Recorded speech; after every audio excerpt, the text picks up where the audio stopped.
নমস্কার, সবাই কেমন আছো? আশা করছি ভালো আছো। আজকে হচ্ছে যারা মিথুন রাশি তাদের আগস্ট মাসটা কেমন যাবে একটু দেখে নেব। প্রথমেই দেখে নেব যে ফিনান্সিয়ালি কেমন যাবে। ফিনান্সিয়ালি আমি কিন্তু দেখছি নতুন অপরচুনিটি আসার পসিবিলিটি রয়েছে।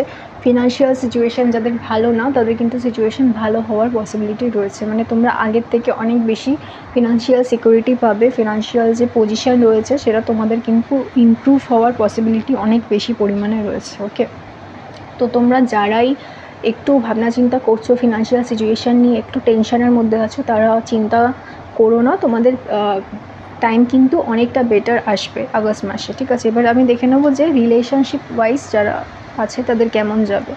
আমি দেখছি রিলেশনশিপের জন্য কিন্তু অনেকেই প্রচণ্ড পরিমাণে খাটাখাটনি করছে। ঠিক আছে, হয়তো পার্টনারের সাথে ঠিকঠাকভাবে কমিউনিকেশন হচ্ছে না। অনেকের আমি দেখছি যে পার্টনারের সাথে হয়তো কিছু মিসআন্ডারস্ট্যান্ডিং, মিসকমিউনিকেশান চলছে, তাই তারা কিন্তু খুব চিন্তিত। তার অনেকের ক্ষেত্রেই দেখছি তারা প্রচণ্ড হার্ডওয়ার্ক করছে, প্রচণ্ড চেষ্টা করছে যে পার্টনারকে ফাইনালি বোঝানো যে কেন এরকম প্রবলেম হচ্ছে। সেই প্রবলেমটা যেটা হচ্ছে এটাতে মিসআন্ডারস্ট্যান্ডিং, তাও কিন্তু সেই প্রবলেমটা কমপ্লিট হচ্ছে না। সেই প্রবলেমটায় কোথাও না কোথাও আমি দেখছি তোমাদের শেষ হচ্ছে না, প্রবলেমটা থেকেই যাচ্ছে, কিন্তু সেই প্রবলেমটা কিন্তু কমে যাওয়ার পসিবিলিটি রয়েছে।